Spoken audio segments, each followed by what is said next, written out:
Good morning and welcome to Park Drive Church. I'm glad you could join us today. My name is Jane Marcelite, and Pastor Bart has asked me to welcome you to our online service and also to give you some thoughts on mothers. He thought since I was a mother, a stepmother, a grandmother, and a great-grandmother, that I might be qualified to speak on the topic. Mothers are the women who grew us in their bodies and carried us under their heart until we were fully formed and ready to be born into the world. A responsibility that is given only to women by God. We had, for the most part, our first experience with relationships with our mothers. It's their example, influence, and nurturing that prepared us for the relationships in the future. First with family, and later with friends, colleagues, spouses, and most importantly, with God. For some of us, other women shared in that role and came into our lives by choice after our birth, and we honor them equally. Historically, women were not in a position of power or significance. They had few, if any, rights, and until the 19th century, they were, for the most part, considered property of their fathers and their husbands. The Bible gives us many stories about women and their importance in various circumstances. With rare exception, they had no power, no standing, no autonomy. They were property and their value was based on their usefulness to men. Sarah, Esther, and Ruth are just a few of the women in the Bible whose stories bear this out. The culture of the times shaped the circumstances of these women's lives and the attitudes of societies in both the Old and New Testament. Men's opinions and writings about women are the reflection of the culture. For instance, Paul instructs in 1 Timothy and 1 Corinthians on the place of women in church. Women were to be silent and unseen, yet God gave them what I believe to be the most important role in society, motherhood. How different than Jesus' relationship with women. They were part of the most significant events in his life, his birth.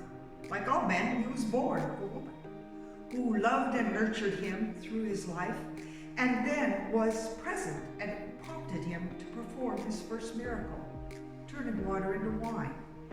He revealed himself as the Messiah first to the woman at the well, a Samaritan woman, a prostitute, and he first revealed his plan of salvation through this woman. He used her to introduce God's plan for salvation first to a community of non-Jews. His inner circle was 12 men, but women were also welcome, and he defended their right to sit at his feet and to discuss and receive his instruction. Throughout his life, Jesus related to all women as he did all people, regardless of their status, gender, or abilities, king or pauper, religious leader or peasant, Jew or Gentile, man, woman, or child. They were all treated the same, with equal value in his eyes. Sadly, today, many cultures still reflect that patriarchal view of biblical times, and our Christian culture also exhibits it in varying degrees. Some of the biases and prejudices, such as women in pastors and leaders, pay equity, giving them an equal voice, or judging them on their looks rather than their merit or accomplishments.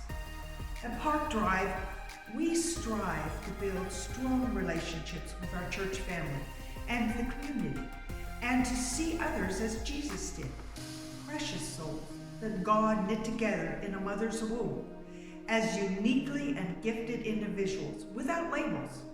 To coin a phrase, we've come a long way, baby, but God isn't done with us yet. And as we grow in our faith, we will more closely resemble Jesus' example on relationships. I offer this prayer for all mothers and women. I pray for women who are pregnant, and for those waiting with joyful expectation, or those that are filled with uncertainty and fear. I pray for women who long for a child, and for those who become mothers, either by birth or by choice. and for mothers that have lost a child. Lord, I ask your assurance and comfort for them. I pray for women who give of themselves, not just through childbearing, but through their intellect, skills, gifts, and abilities.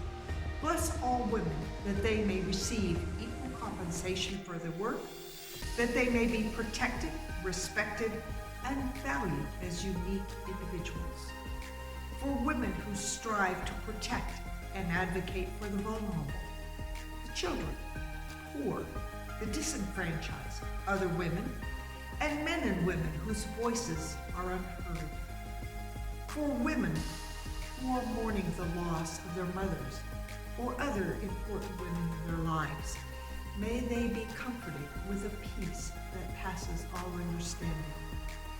I give thanks for women who have been our mothers, grandmothers, sisters, daughters, wives, and friends. I lift up to you all who have reflected your mothering spirit, Lord. Give them your grace, Lord, and bless them in their lives. I lift up all these women to you and entrust that for those I pray, they will receive your blessing of hope, mercy, and love. I ask these things in Jesus' name.